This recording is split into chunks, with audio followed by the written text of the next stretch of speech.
Our first scripture today is from Isaiah. It's one of those delightful passages that sounds like a psalm. Chapter 58. Then you shall call, and the Lord will answer. You shall cry for help, and he will say, Here I am.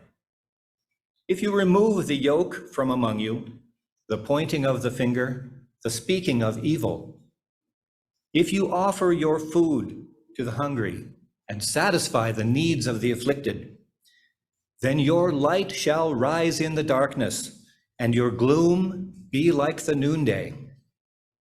The Lord will guide you continually and satisfy your needs in parched places and make your bones strong. And you shall be like a watered garden, like a spring of water, whose waters never fail. From the New Testament, the Gospel according to Luke, chapter 13. Now he was teaching in one of the synagogues on the Sabbath. And just then there appeared a woman with a spirit that had crippled her for 18 years. She was bent over and quite unable to stand up straight. When Jesus saw her, he called her over and said, Woman, you are set free of your ailment. When he laid his hands on her, immediately she stood up straight and began praising God. But the leader of the synagogue, indignant because Jesus had cured on the Sabbath, kept saying to the crowd, There are 6 days on which work ought to be done. Come on those days and be cured, and not on the Sabbath day. But the Lord answered him and said, You hypocrites, does not each of you on the Sabbath untie his ox or his donkey from the manger and lead it to water? And ought not this woman, a daughter of Abraham, whom Satan bound for 18 long years, be set free from this bondage on the Sabbath day? When he said this, all his opponents were put to shame, and the entire crowd was rejoicing at all of the wonderful things being done by him. Here ends today's reading. For 18 years, we are told, this unnamed woman in today's passage struggled with her crippling condition, which had probably worsened bit by bit, year by year, perhaps a scoliosis, something of the sort, such that now she had simply accommodated to it. It had become her new normal. Now, as we age, many of us do the same, don't we? We accommodate to our failing eyesight, our impaired hearing, and our lack of balance by adjusting to the limitations, almost forgetting what good vision, till those cataracts go, right? Hearing or balance actually feel like.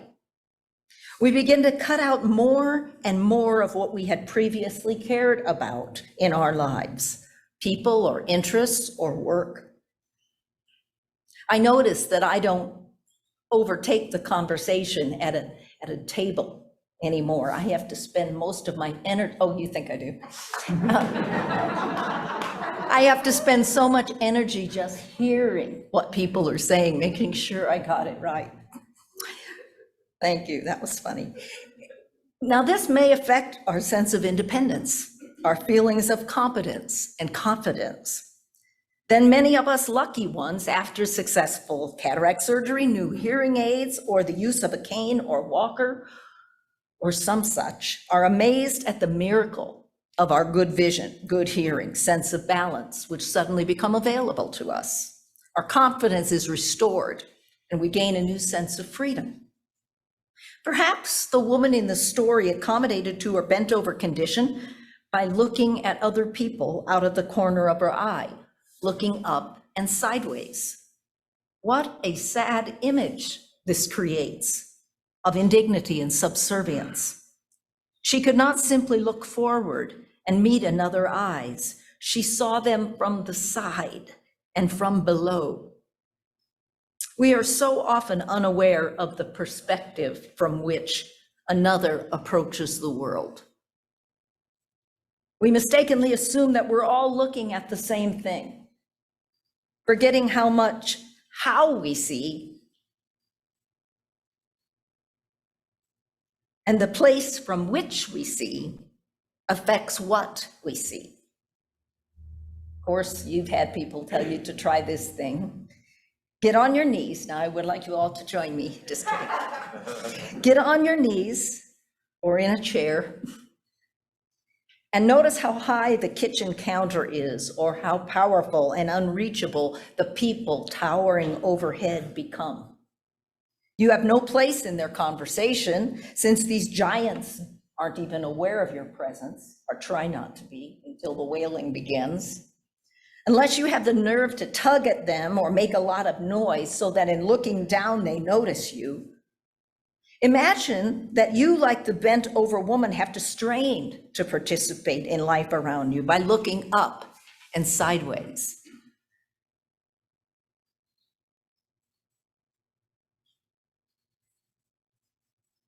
People must make an extra effort to see you, meet your eye, and many probably won't bother to do that.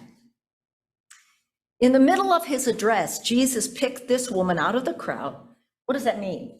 Here's a crowd of people. Vroom, he focuses in. He saw her. He took her seriously as a complete and worthwhile human being. He touched her, and suddenly she was free. She was complete and whole to herself. She stood up strong and straight. What euphoria, what liberation. Well, the biblical text used a curious phrase to describe the woman's long suffering. Did you catch that? Describing her as a woman with a spirit that had crippled her for 18 years. I don't know what that means exactly. This suggests that the woman's condition was more than just a physiologically crippling one. Of course, ancient understandings didn't separate the spiritual and the physical like we do today, although we're learning.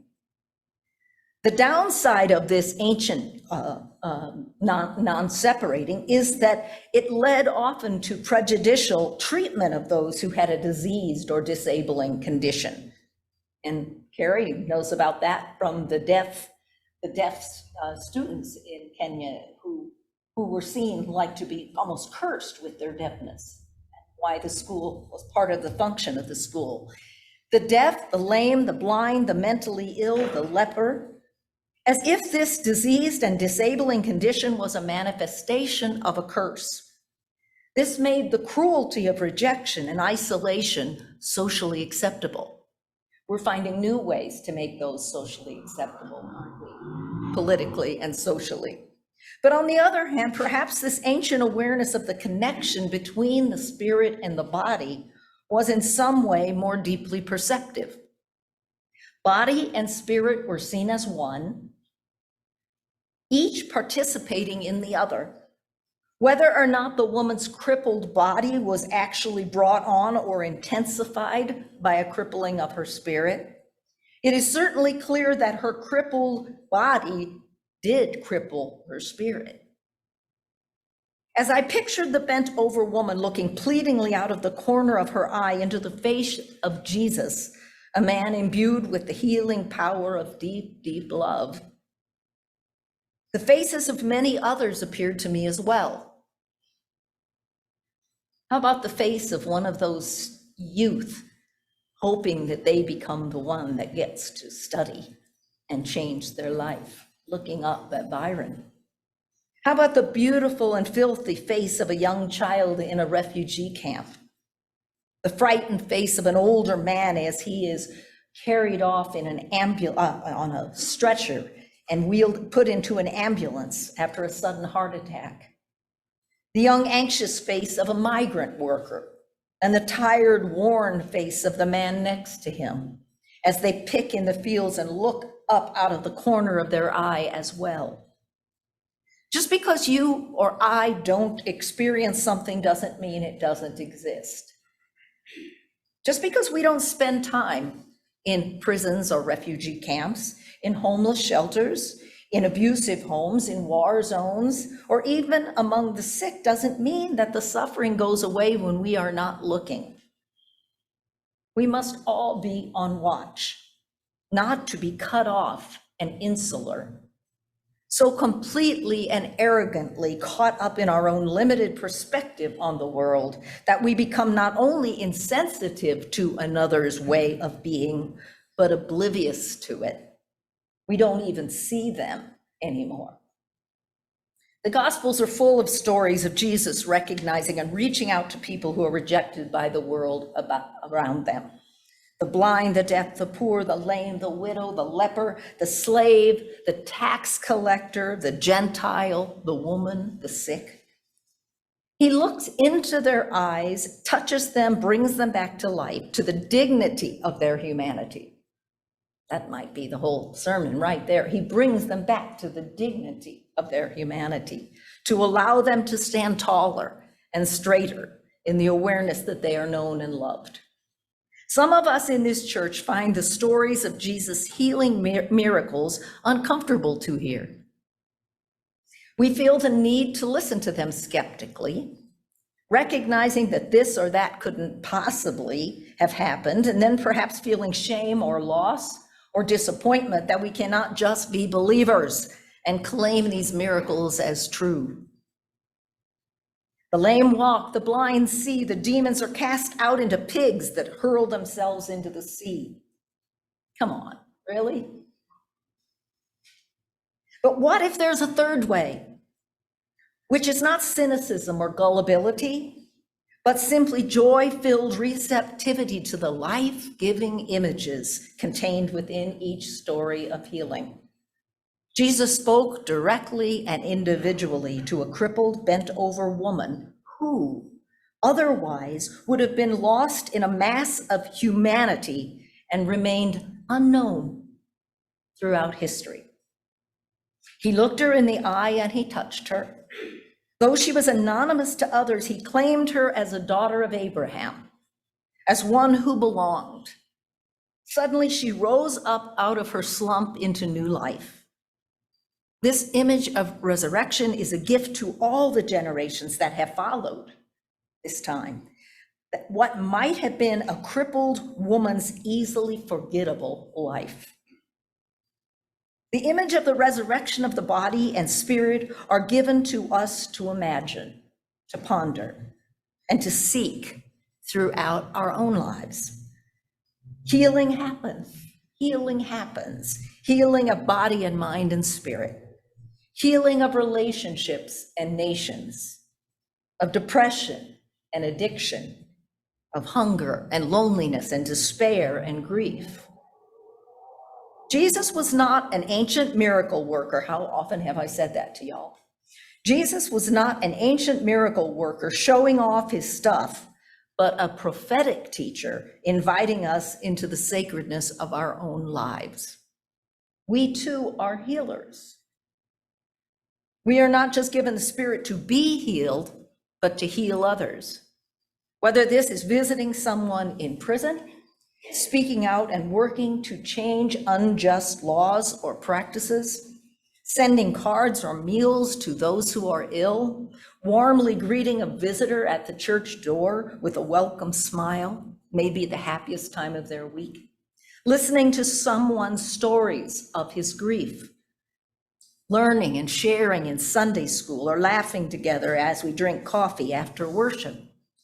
When we walk away from each other standing a bit taller, physically or spiritually, feeling freer, experiencing the deep peace of real connection, healing has occurred. The stories of Jesus's healing ministry are palpably real. You like that word? My father was an osteopathic physician, and mostly he did MD sorts of stuff, but he would palpate. You know, when I think of that, I think of working the skin and the muscles. God has given us the gift of the Spirit to be healers in this world. What that means and how it takes place will unfold in our lives if we accept the gift and the challenge. It already has. So throughout the years, we know many members of our church have reached the end of their lives. Though doctors have done all that was possible, family and church friends have supported them with prayer and care. No amount of love or medical care could work a miracle of physical healing at that point.